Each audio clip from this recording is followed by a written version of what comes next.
I'm joined now by two representatives of Bupa Arabia. They are Ghaith Abdulla Aljohani, who's the acting head of products and marketing, and Bassel Gazzaz, who is the corporate sales director. Now, Bupa Arabia have won 2 awards. They've won the most innovative healthcare partnerships in Saudi Arabia and also the best CSR initiative in Saudi Arabia. So, gentlemen, just fill us in first of all. Ghaith, if I can come to you first, could you give us an idea of the size of the health insurance market in Saudi Arabia? Sure. Well, when we look at the population of Saudi today, it's roughly about 28 million people.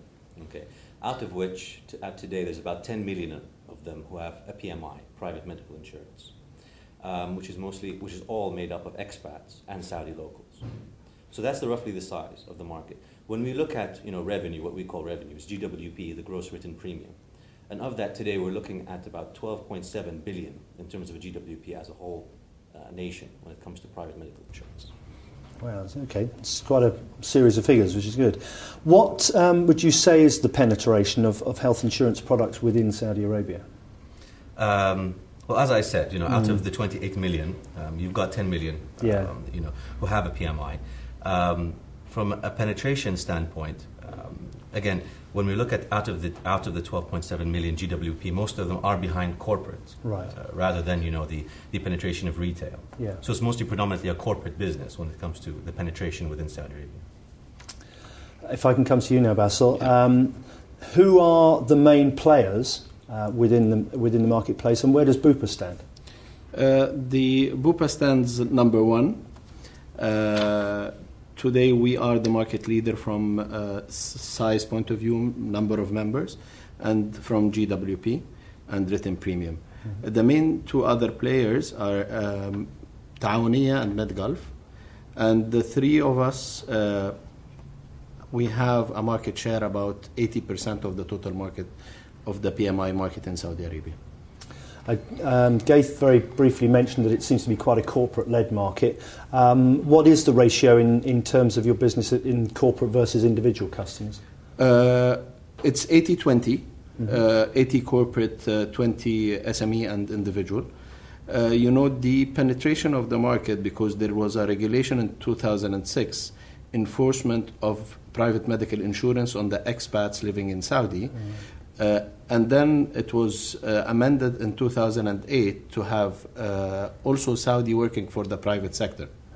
So we have the expats and the Saudi working for the private sector insured under PMI today. The rest are divided between government and semi-government that the enforcement is not yet applied in Saudi. Okay. Now, football. Mm-hmm. Yep. After building on a successful partnership with Real Madrid, you've now tied yourselves up with Al Hilal Saudi Football Club.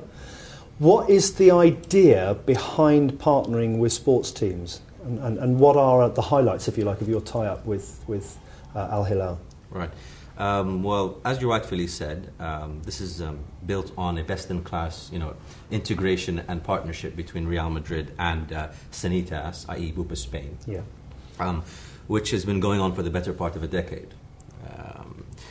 Now, what makes this unique versus the normal conventional sports marketing sponsorships, is that the sole objective is not to run after using how you can use kind of a marketing sponsorship for the strategies of your company. Rather, it's about fully integrating with the club's infrastructure. Specifically the medical infrastructure, and that's what Real Madrid and Sanitas have achieved over as I said, the better part of a decade. If you're an avid football follower, if you remember the Champions League final, where Real Madrid scored 3 or 4 goals in the dying minutes, and they were all scored by different players. It wasn't one player whose stamina was out of this world. It was 3 or 4 players who had equally very high proactive healthcare and stamina. So to us, this is a testament of the success of that partnership between Real Madrid and Sanitas. And so the idea is to bring it closer to home, and with Al Hilal Football Club, which is arguably the number 1 football club in Saudi Arabia. So again, that was the idea behind it. So it's not a conventional marketing sponsorship in that sense, more of a integrated healthcare approach. Wow. Integrated within the club. Yeah, that's great. So it's not just a sponsorship deal; it's a whole ethos that goes with it. That's terrific. Come back to you, Bassel, if I may, for a minute. Your company is also known for its CSR initiatives. Of course, you've won an award here. What motivated you to push towards CSR? In Bupa Arabia, we believe in giving, and in our strategies and since we started, we wanted to make an impact, and we make a difference on every single touch point that we have. So as an employee, as a partner, even to our community, and we looked into different programs, and we found this is the most that we can give based on our expertise. So do you focus on any particular segment within CSR initiative, or? We do. We have, it's focused on the orphans. Right.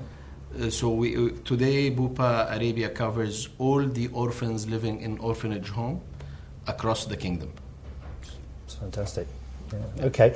Can you tell us and it may be that you've already just mentioned it, but can you tell us about one successful CSR initiative in the last 3 years that's really worked for you? The challenges of the orphans, yeah. Because we had to go through a lot of processes between getting the acceptance from the government, because they live in orphans' home related to government, collect the data, do a lot of research, agreeing on the program and designing the program that suits every orphanage home to give them the best PMI service that they can get.